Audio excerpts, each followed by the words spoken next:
जब एक spaceship krypton से उड़ती है और उसे खोलता है खुद सुपरमैन। जब एक गॉड टाइमलाइंस को अपनी ताकत से थामे खड़ा है। जब एक साइंटिस्ट अपने परिवार को यूनिवर्स के सबसे बड़े मिशन पर ले जाता है। और जब दो सिनेमैटिक यूनिवर्सेस यानी डीसीयू और एमसीयू टकराने की कगार पर हो, तब हर सुपर हीरो फैन को जानना होता है अब आगे क्या होगा। आज के इस वीकली सुपर न्यूज के एपिसोड 13 में हम लेकर आए हैं आपके लिए सबसे फ्रेश और सबसे बड़ी, सबसे धमाकेदार अपडेट्स। सुपरमैन के नए पोस्टर से लेकर फैंटास्टिक फोर की बॉक्स ऑफिस रेवोल्यूशन तक, लोकी की मल्टीवर्स वापसी से लेकर थंडरबोल्ट्स के हिडन सीक्रेट्स तक। ये super friends, welcome to our channel the superhero universe where legends rise. Now tight your capes and let's assemble, क्योंकि हम आपके साथ करेंगे डीसी और मार्वल की दुनिया का सबसे बड़ा क्रॉसओवर ब्रेकडाउन। हमेशा की तरह सबसे पहले बात करेंगे डीसीयू यानी डीसी यूनिवर्स की इस वीक की सारी सुपर अपडेट्स के बारे में। आपको तो पता ही होगा, सुपरमैन मूवी नेक्स्ट मंथ यानी जुलाई 2025 में रिलीज होने वाली है। तो इस वीक उसी के रिगार्डिंग सारे अपडेट्स हैं। तो उसमें सबसे पहला है सुपरमैन की सुपरगर्ल मूवी में कैमियो के रिगार्डिंग। एक इंडस्ट्री इनसाइडर ने बहुत ही धमाकेदार अपडेट दिया है। उसने बताया है कि upcoming DCU movie Supergirl women of tomorrow में हमें देखने को मिलेगा डेविड कोरसबैट का सुपरमैन। ये होगा एक फ्लैशबैक सीन जिसमें हम देखेंगे कि कैसे सुपरगर्ल अर्थ पर पहुंचती है अपने साथ क्रिप्टॉन से लाए हुए पपी क्रिप्टो के साथ। और उसी वक्त सुपरमैन उसका स्पेसशिप खोलकर मुस्कुराते हुए कहता है हाय देयर। ये सीन हमें याद दिलाता है सुपरगर्ल इशू 1 कॉमिक्स के बारे में, जो कि पब्लिश की गई थी 2005 में, जिसमें सुपरमैन पहली बार अपनी कजिन कारा जोरेल से अर्थ पर मिलता है। ये नया डीसीयू कंटिन्यूटी जेम्स गन के अकॉर्डिंग होपफुल, इमोशनल और ग्राउंडेड होगा, और ये सीन उसकी परफेक्ट शुरुआत हो सकती है। अगली अपडेट है सुपरमैन मूवी को मिली रेटिंग के रिगार्डिंग। डेविड कोरसबैट स्टारर सुपरमैन को MPAA ने दिया है PG-13 रेटिंग। अगर बात करें कंपैरिजन की, तो जैक स्नाइडर की जस्टिस लीग को R रेटेड बनाया गया था, जो कि था डार्क टोन और ब्रूटल सीन्स की वजह से, जबकि जेम्स गन का सुपरमैन ज्यादा एक्सेसिबल और होपफुल टोन का होगा, ठीक वैसे ही जैसे क्रिस्टोफर रीव ईरा में था। जेम्स गन इस मूवी को यंग ऑडियंस और फैमिलीज के लिए भी अप्रोचेबल बनाना चाहते हैं, जिससे डीसी की नई शुरुआत यूनिवर्सल अपील के साथ हो। इसके बाद अगला अपडेट है सुपरमैन के कुछ पोस्टर्स के रिगार्डिंग। डीसीयू की नई दुनिया के सबसे खतरनाक विलन्स की पहली झलक मिल चुकी है। सुपरमैन के नए पोस्टर में वो नजर आ रहे हैं Nicholas Hoult as Lex Luthor, Maria Gabriela as the engineer, Sara Sampaio as Eve Teschmacher, Anthony Carrigan as Metamorpho और Frank Grillo as Rick Flag senior. अगर बात करें कुछ कॉमिक कनेक्शन के बारे में, तो लेक्स लूथर सुपरमैन का सबसे आइकॉनिक और इंटेलिजेंट विलन है। इंजीनियर वाइल्डस्टॉर्म यूनिवर्स की एक टेक्नो ऑर्गेनिक हीरोइन, जो कि बाद में बनी एंटी हीरो। क्या आपको पता है, निकोलस होल्ट पहले बैटमैन के लिए कंसीडर किए गए थे, लेकिन अब वो बन गए हैं सुपरमैन के सबसे बड़े दुश्मन लेक्स लूथर। अगली अपडेट है सुपरमैन मूवी के रन टाइम के रिगार्डिंग। जेम्स गन ने ये खुद कंफर्म किया है कि सुपरमैन की टोटल रन टाइम है 2 घंटे 9 मिनट, जिसमें पोस्ट क्रेडिट सीन्स भी शामिल हैं। जेम्स गन से जब पूछा गया थ्रेड पर कि क्या इसमें वार्नर ब्रोस का भी कोई रोल है, तो इस पर जेम्स गन ने रिप्लाई किया वार्नर ब्रोस अब डीसी स्टूडियोज को पूरी तरह क्रिएटिव फ्रीडम दे रहा है, जिससे जेम्स गन अपने विजन को बिना किसी कॉम्प्रोमाइज के पूरा कर सकते हैं। रिसेंट सुपर हीरो मूवीज जैसे गार्जियन 3 और द बैटमैन दोनों ही 2+ आवर्स लॉन्ग थे, और ऑडियंस डिटेल्ड स्टोरी लाइन को भी अप्रिशिएट कर रही है। इसके बाद अगला अपडेट है एक फॉर्मर लेक्स लूथर की डीसीयू में वापसी के रिगार्डिंग। आपको स्मॉलविल का लेक्स लूथर तो याद ही होगा, जिसको निभाया था माइकल रोसेनबॉम ने। उनकी डीसीयू में वापसी हो चुकी है।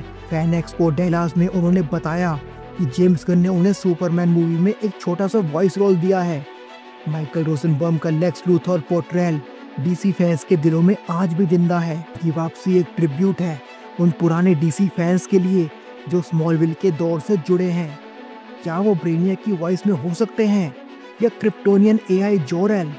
ये अभी मिस्ट्री बना हुआ है। आपको क्या लगता है? हमको कमेंट्स में जरूर बताइएगा।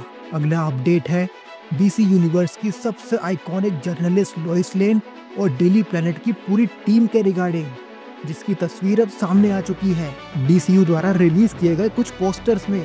इसमें हमने देखा रेचल की लोइस लेन को, डेविड कॉरेंसबेट के क्लार्क कैंट को, काइलर गाइसेडो के जिमी ओल्सन को, वेंडल पियर्स के पेरी वाइट को, माइकेला होवर की कैट ग्रैंट को और साथ ही में बैक बेनेट के स्टीव लॉम्बार्ड को। डेली प्लेनेट हमेशा से सुपरमैन माइथोस का हिस्सा रहा है, जहाँ क्लार्क कैंट जर्नलिस्ट बनकर ट्रुथ और जस्टिस की लड़ाई लड़ता है। अगर आपको CW का Superman and Lois TV show याद होगा तो वहाँ भी न्यूज़ रूम डायनामिक्स एक इम्पोर्टेंट इमोशनल कोर था और इसे DCU में और डेप्थ में ले जाया जा सकता है।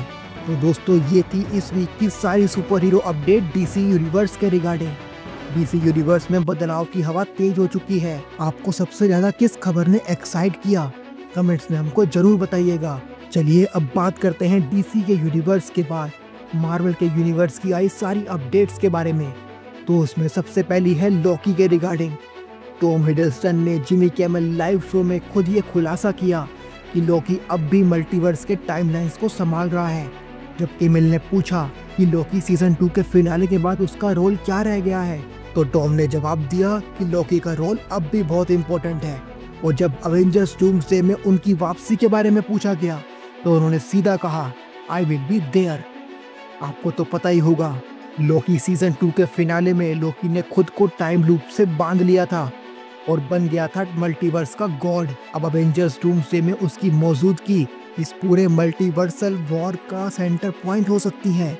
लॉकी ने कॉमिक्स में भी कई बार टाइमलाइंस में छेड़छाड़ की है, खासकर सीक्रेट वॉर्स और टाइम वेरियस अथॉरिटी से जुड़े आर्क्स में। अगली अपडेट है फैंटास्टिक फोर फर्स्ट स्टेप्स के कुछ पोस्टर्स के रिगार्डिंग। मार्वल स्टूडियोज ने रिलीज किया फैंटास्टिक फोर फर्स्ट स्टेप्स का एक और धमाकेदार ट्रेलर और शानदार पोस्टर।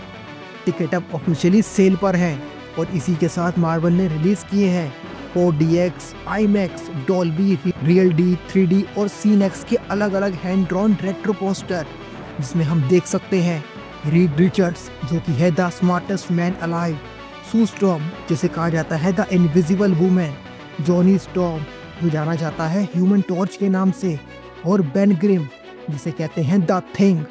साथ ही दिखा उनका AI साथी हर्बी, आइकॉनिक बैक्स्टर बिल्डिंग और उनका स्पेसशिप द फैंटास्टिक कार। ये सब एलिमेंट्स हमें फैंटास्टिक फोर वॉल्यूम 1 और अल्टीमेट FF से देखने को मिले थे, जहां फैंटास्टिक कार और हर्बी टीम का इंटीग्रल हिस्सा थे।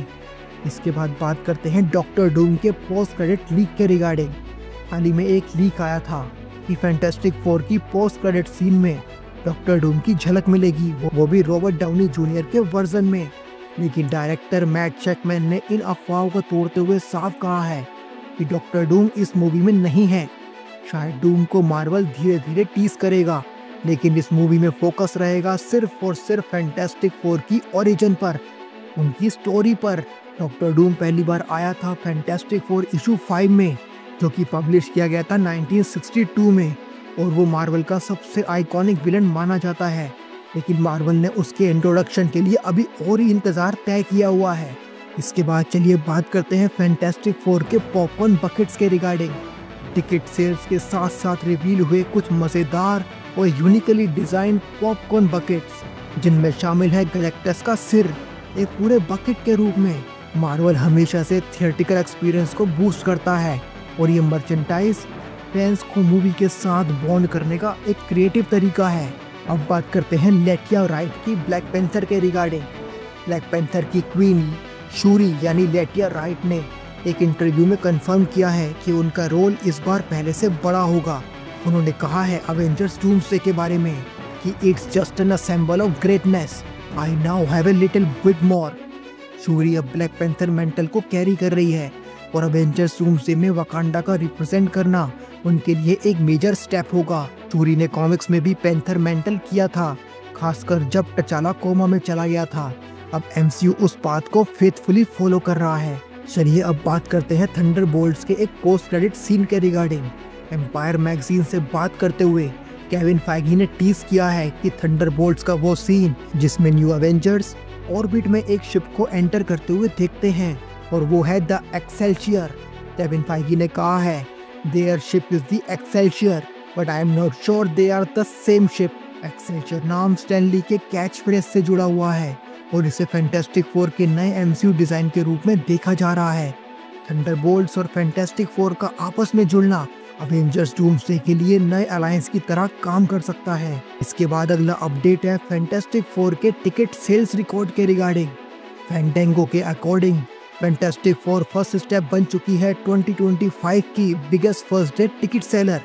इसने सभी 2025 टाइटल्स को पीछे छोड़ दिया है टिकट सेल्स के मामले में। फैंटेंगो सर्वे में ये फिल्म बनी थी number 2 most anticipated movie of the year और अब इसका हाइप बॉक्स ऑफिस में साफ साफ दिखाई दे रहा है। फैंटास्टिक फोर को एमसीयू में लाना एक बहुत बड़ा कदम है क्योंकि ये मार्वल की फर्स्ट फैमिली है। अब फैंस उम्मीद कर रहे हैं कि मार्वल इस बार उन्हें वो रेस्पेक्ट देगा जो पहले अडेप्टेशन में उन्हें नहीं मिल पाया। तो दोस्तों, एक तरफ जहां डेविड कॉरेंसवेट का सुपरमैन सुपरगर्ल की जर्नी को टच करता है, वहीं दूसरी तरफ लोकी टाइम के दरवाजे पर अकेला पहरेदार बना हुआ है। फैंटास्टिक फोर नए रिकॉर्ड्स बना रही है और डीसीयू की नई तस्वीर उभर कर आ रही है। मार्वल और डीसी दोनों अपने सिनेमैटिक यूनिवर्सेस को एक नए फेस में ले जा रहे हैं और आप द सुपर हीरो यूनिवर्स के हमारे साथी इस पूरी जर्नी का हिस्सा हैं। नीचे कमेंट्स में बताइए कौन सी न्यूज़ आपको सबसे ज़्यादा शॉकिंग, एक्साइटिंग या इपिक लगी। अगर आपको आज का एपिसोड पसंद आया हो तो लाइक ठोकिए, शेयर कीजिए इस वीडियो को अपने सभी सुपर हीरो दोस्तों के साथ। और अगर आपने अभी तक हमारा चैनल सब्सक्राइब नहीं किया है या आप अभी भी हमारे चैनल पर नए हैं तो सब्सक्राइब कर लीजिए हमारे इस यूट्यूब चैनल को जिसका नाम है द सुपर हीरो यूनिवर्स, जहां मिलता है आपको सुपर हीरो कंटेंट। क्योंकि चाहे बात सुपरमैन की हो या फैंटास्टिक फोर की, हर सुपर न्यूज़ है सिनेमैटिक और सच्ची, तो वो मिलेगी सिर्फ यहीं the superhero universe YouTube channel पर। हम मिलेंगे आपसे किसी और अगली वीडियो में। तब तक के लिए stay in the crew, we will get you all DC and MCU. Thank you very much, take care of yourself, thank you.